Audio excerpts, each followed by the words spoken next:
The people around you would be around you because you want them there, not because they are responsible from taking you from -5 being you waking up in the morning needing to get high just so you can get to 0, just so you can function, just so you could go do music that is probably not going to be your best because you're not sober and you're not paying attention, and you'll roll over and take anything, or you got to take the bullshit from whoever you got to deal with because of your personal frustrations, because the dope might not have hit how it was supposed to hit today. The shit might not have worked out how it was supposed to work out today. You got to listen to an engineer talk to you motherfucking crazy because you done spent your money that you could have spent on a better engineer. You done spent that on getting high. You know what I'm saying? You done spent it hitting the bag, drinking, or whatever the fuck it is your drug of choice is. You know what I'm saying? You're not going to have to deal with these things sober because now you don't have to dance to anybody else's music. In a world of glitz and glam, flashing lights and screaming fans, most people are unaware of the war that rages behind the scenes. And that war includes your favorite artist and your favorite songs. This is The Dark Side of Songwriting. Hosted by Nayim Edwards. Welcome to The Dark Side of Songwriting. My name is Nayim Edwards and I am your host. So I thought about kicking this series off with a cat hair on my lip. I thought about kicking this series off with an artist, but how can we talk about these artists and these situations and whatever without actually starting at the top? We could start at the bottom up, but we have to start at the top down with this. My question is it wrong to sign a junkie? Is it wrong to practice business with an addict? Is it wrong to knowingly know somebody has some type of addiction, whatever type of addiction it is? Is it wrong to get them into a situation where you know they are not of sound mind?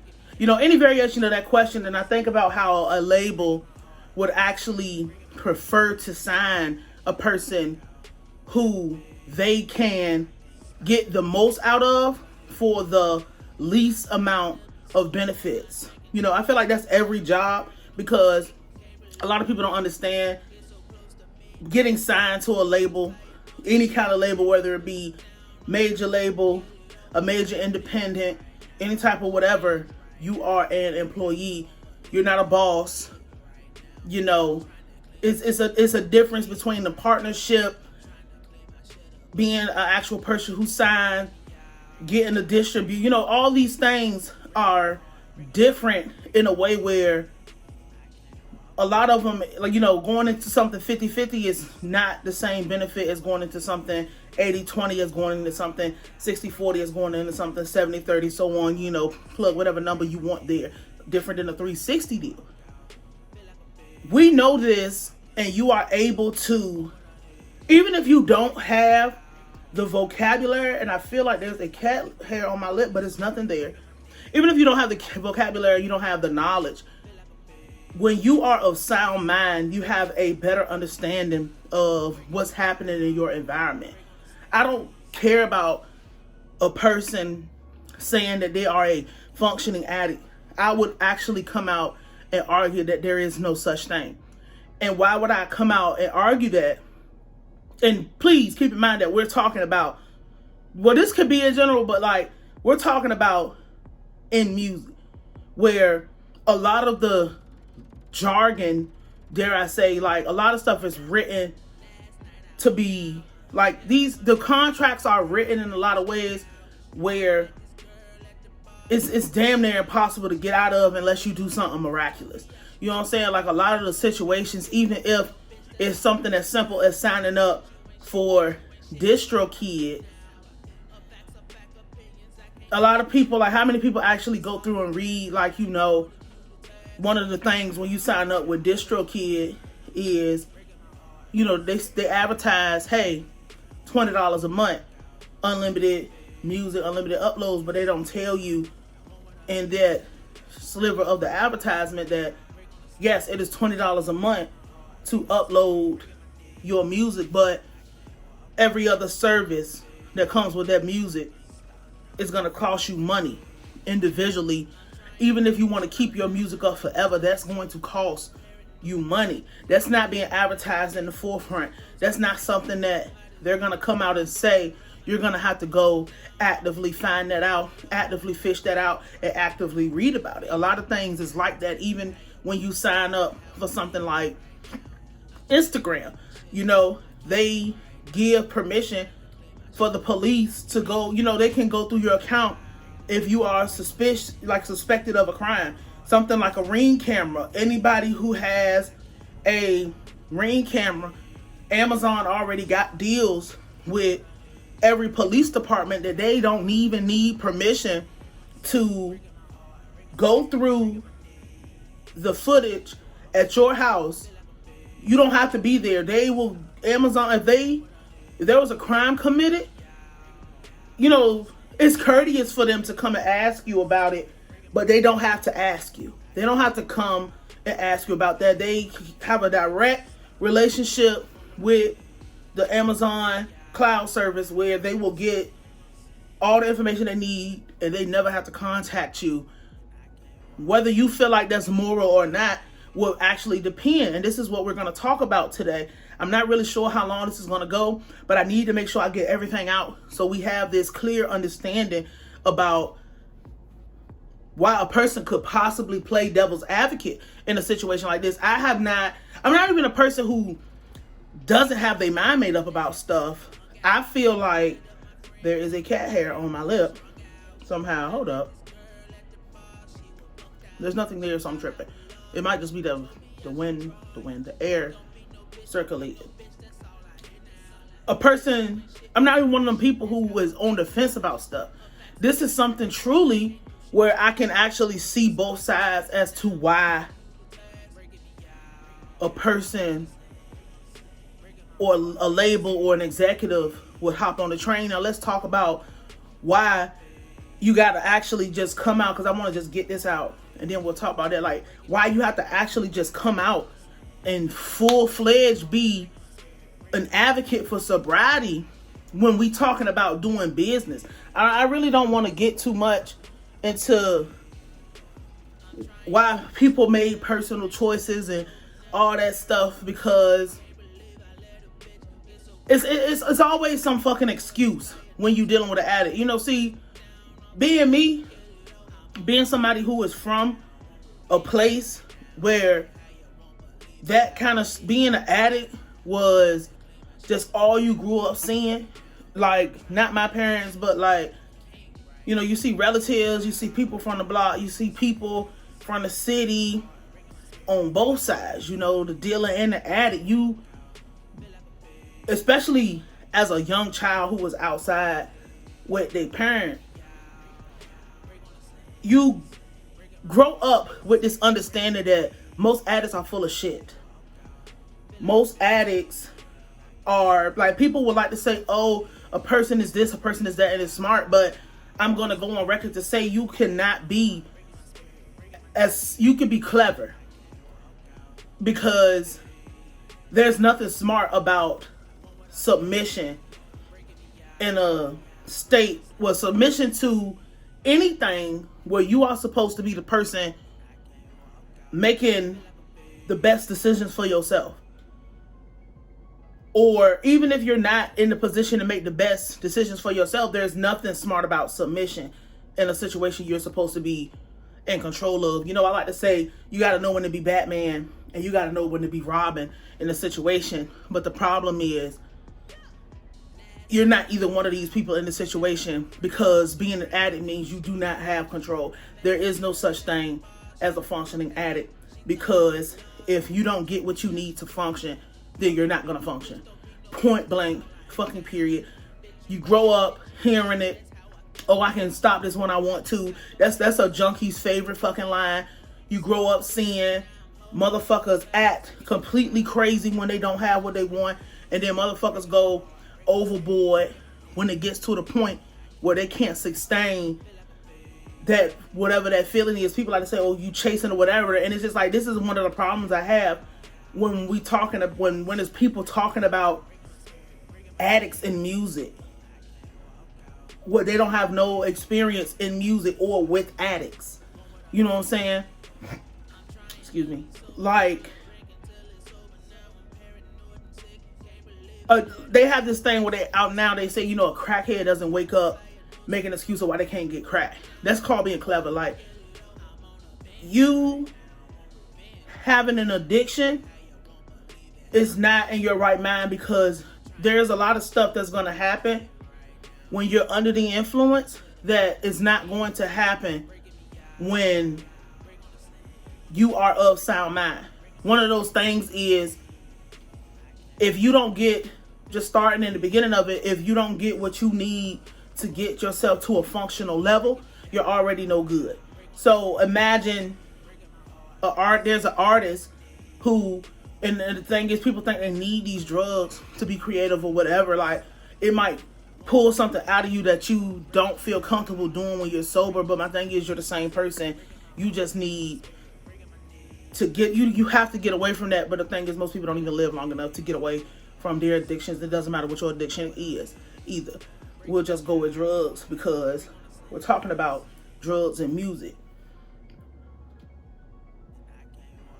When you're of sound mind, you might have a contract in front of you and you might not know what jargon is being used in the contract. Being sober, you might say, you know, you might have the thought, I need to sit on this and take this to somebody. And people have this thing where they think lawyers cost a lot. You know, you can pay a lawyer $800 to read something serious for you. And, you know, one time $800, pull some stuff out, take it back. You know, you pay a lawyer $800 3 times versus 20% of $500,000. You know what I'm saying? Like, you might not have made that judgment call high. You might not have made that judgment call frustrated. Bury your frustrations because you can't get to that functioning point. You can't get to somebody who can get you to that functioning point. You would have just been like, you know, I don't get it, but fuck it, I'm about to get this deal and I just need something to get me on. You know, Young Thug was in a situation like that where his first deal was, I just need something to get me on. I'll worry about the other shit later. His drug use probably played a factor in that, because Young Thug is one of the premier artists of today, definitely in the top 5 of profitability in artists today. He could have saved himself from a lot of the contractually legal things if he wasn't fucked up all the time. The thing with being high, and it's so much to fucking cover, Jesus, I don't even know how long this is going to be. The thing with being high and being in business is people like to show you the Wolf on Wall Street. People like to show you, oh, this person did coke every day and they lived and they made out great. But my thing is, when you're on drugs, you made something else your God. So that automatically is going to put you in a situation where you have to, again, submit. You have to bow down. You are a slave to whoever is going to be in front of you feeding your habit. We're asking, is that wrong or is it right to get into a situation with a person knowing that they are a slave to something else? The problems that you'll come across when you're on the other side of deciding if you're going to sign a junkie or not is when you have a person who's a slave to something, you're going to have to be the person that is responsible for making sure they get whatever it is to make them function and so they can go and do the work. I would not sign a junkie. But the thing is, you can say I'm going to sign a junkie, but a lot of people have their reasons for doing shit. That shit might have already been in them, but you're going to be the person responsible for making sure they get back to zero every day. My nose is itching again. We do this every fucking video. I'm actually tired of myself with this shit. But how long are you going to be the person responsible? That's why a person will come through and say, you know, this motherfucker got a drug problem, the manager. I'm gonna need 20% of my money off the goddamn gate, because I'm not going to sit around this motherfucker while they kill themselves, not do whatever. I need to get paid up front. I need to get my money, put it in my hand right now, and then we'll worry about doing the work. So you'll be the person responsible for making sure they get back to zero. Then you got to be responsible for making sure they do the work so you can continue to get paid, and they can get paid the breadcrumbs that they are getting paid. That is not no little responsibility. You know, that it is a lot of times shit people don't want to deal with. That's why you'll have situations where they'll let them just go out and be whatever. But as long as there's somebody there, too, this wind is blowing, it's making my nose. That's probably what it is. You'll have them people who is just like, man, fuck all that. We're gonna let them crash into this wall. We're gonna run off with the bag, because it's gonna be a revolving door of people trying to get into the industry. No matter how bad it fucks you over, no matter how bad it pushes you to the brink, no matter how bad or whatever, you know, these artists get put in these situations where it's just like, you might have did a little bit, or you might have not even did nothing at all. You're going to be pressed and pushed into doing something because you might be stressed. Somebody coming in, wanting to hook you on a drug, to make you a slave, to make you sign some shit, to make you do a deal, to make you do that. This is why you have to be stomped down adamant about being sober, especially in business. There is no room to get high in business. I'm just gonna keep it real with you. There's no room to be not sober, because I promise you, those people, and you can argue, but we don't do conspiracy theory over here. I'm giving you cold hard facts you can take to the bank and put in the account. Them highest of them highest of them highest people, they're not gonna be out here strung out like the people they sign. Them highest of them highest of them highest or whatever, they might have started out fucked up, but they're going to realize very quickly, like, bad business is very sobering. A fucked up situation is very sobering when you at the top of the world doing whatever you want to do. Then you realize, like, it's about to come to an end, because there is a shelf life and a lifespan on being an artist. Let's answer this question, because we really could do this for an hour. Like, is it wrong? On one side, you got the executives and shit saying, you know, because a person will really believe in you. You'll really be talented. You'll really be... My God, I can't do this. Let's wrap this shit up. You'll really have on one side the executives saying, you know, they're really talented. They're this, they're that. This is a fucking machine to print money. If I don't grab them, somebody else is going to grab them. If I don't whatever, somebody else is going to whatever. I have to make the deal appealing, because come through the door, they know you don't know shit. They know you don't whatever. We got to talk about that mental health shit in this music too. Like, there's a whole bunch of different, we're going to run with this one. You know, coming through the door, they know you don't know shit. They know you don't fucking have the vocabulary. They know you don't have the mental wherewithal to go through with all this shit or whatever. Let me put together the most appealing package to whatever, because they have an understanding you're not the first artist on drugs. You're not the first person to come through with an addiction. You're not the first person with problems. You're not the only person with problems. They know you about to go to jail. They know you strung out on coke. They know you can't function without your lean. You know what I'm saying? I'm going to put together the most appealing package to them and their team. And they know you're not hiring no professionals. You hiring niggas on the block who all they might do is smoke a little weed. You know what I'm saying? You're not hiring no fucking professionals. You don't even know to take your music to a lawyer a couple of times for a one-time fee. You don't even know that you don't have to have a lawyer on retainer for a lot of stuff. All you need, you don't have to pay a lawyer 5-10% of anything. You can go pay a lawyer a couple $1,000s one time, $2,000-$3,000 one time to go over something for those really heavy ones. You don't know that. Your team doesn't know that. So they automatically think you need to allot 50% of whatever you make just to expenses. And you'll probably bust down 27% amongst yourself and your team by the time you finish paying it. You know, those people don't know that shit. And especially if you got a team of undisciplined, unfocused, lazy motherfuckers who can't tell you shit. That's that one side. So let me make a package that's appealing so they can't say no. Because once I got them locked in here, they don't know what they read. They didn't read it. They don't know what's going on.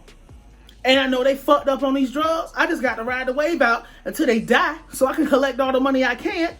Versus you're an addict, you're a junkie, you can't function, or you trying to get clean, or you struggling, or whatever. And you know what? I'm just going to take this because this will help me out. Blah, blah, blah, blah, blah. Whatever. All the excuses a fucking junkie would make about being in music and having something. Oh, it makes me more creative. Blah, blah, blah. That bullshit, right? Oh, I gotta smoke weed because it opens me up. Let me do shrooms because it opens me up. Bullshit, bullshit, bullshit, bullshit. Is there a middle ground? Is it wrong? And to be honest, I don't know. I don't know if it's wrong. Because how can I blame a shark for being a shark? How can I blame a snake for hissing and biting? Versus how can I blame... We can play this, you did it because you wanted to do a game, yeah. A lot of times, yeah. But once you're a slave, and you are not going to be emancipated on your own. A lot of times you're going to die being once you get trapped into being a junkie, you'll be lucky if you live to tell your story before this label come through, get all their money, right off into the sunset, and when you die, they're gonna make even more. We're not getting into that insurance thing and all of that, because a lot of times your death is not gonna be... A lot of artists that are on drugs, you know what I'm saying, they're gonna be so fucked up that they're not going to do their best, and they're gonna flop on their own, and they're gonna get thrown to the wayside anyway. That's how it usually happens. So you're not gonna be able to meet all your requisites because you're fucked up. So you'll just end up getting dropped. And then when you die, you didn't make no effort, or you want to come back 20 years later when you clean, telling your story about how you were in your 20s, fucked up, strung out on drugs, you had never smoked a cigarette, then all of a sudden you found yourself on lean or some crazy shit like that. You know what I'm saying? Like, we can do it both sides. Both sides are wrong. Both sides could be right. You might actually have already had that problem that you never got fixed. But here's your chance, because if you don't, whatever, like I said, it's a revolving door. If you don't jump on it, they're just going to go to the next person. I think that I wouldn't bother with it because I don't have time to sit around and wait while you decide what to do. Because you need to be focused when doing business. Otherwise, you're going to have a horror story. If you're not focused while you're doing your business, it is going to end in a horror story. Point blank period. Whether your horror story is, the ultimate horror story is you're dying and you end up on the dark sides of songwriting, or you live and your story has to be an example on the dark sides of songwriting, so everybody knows, like, before you even start to do any type of business, go get yourself cleaned up so you can be in your right mind, and your mind is open and you're paying attention and everybody around you is on point. So you don't have to be no slave. The people around you will be around you because you want them there, not because they are responsible from taking you from -5 being you waking up in the morning needing to get high just so you can get to 0, just so you can function, just so you can go do music that is probably not going to be your best because you're not sober and you're not paying attention, and you'll roll over and take anything, or you got to take the bullshit from whoever you got to deal with because of your personal frustrations, because the dope might not have hit how it was supposed to hit today. The shit might not have worked out how it was supposed to work out today. You got to listen to an engineer talk to you motherfucking crazy because you done spent your money that you could have spent on a better engineer. You done spent that on getting high. You know what I'm saying? You done spent it hitting the bag, drinking, or whatever the fuck it is your drug of choice is. You know what I'm saying? You're not going to have to deal with these things sober, because now you don't have to dance to anybody else's music. You can get up and call to play and do what you want to do for yourself, because you are not a slave to anyone else or another system. You know, you have a decision to make. And if you are artists and you made it this far and you're listening and your thing is getting high, you might want to take a break. If you're not already on, get yourself cleaned up and go back, because it's going to be things that you're going to miss. You know what I'm saying? I think I already said that, but it's going to be a lot of shit that you miss, a lot of shit that you're not going to be able to cover because you're getting high. And we can end it right there. My name is Nayim Ellis. This is the dark side of songwriting. We preach sobriety over here. I hate that this had to be this long, but we had to make it this long to let you know that a record label is not responsible for whatever. You know what I'm saying? You not. It's gonna just fuck it. It's your fault. If you walk into a business situation high, not knowing, it's your fucking fault. Point blank period. The record label is not wrong because you're a junkie. Take it how you want to, believe it how it is. Again, this is the dark side of songwriting. My name is Nayim Ellis, and I will holler at you.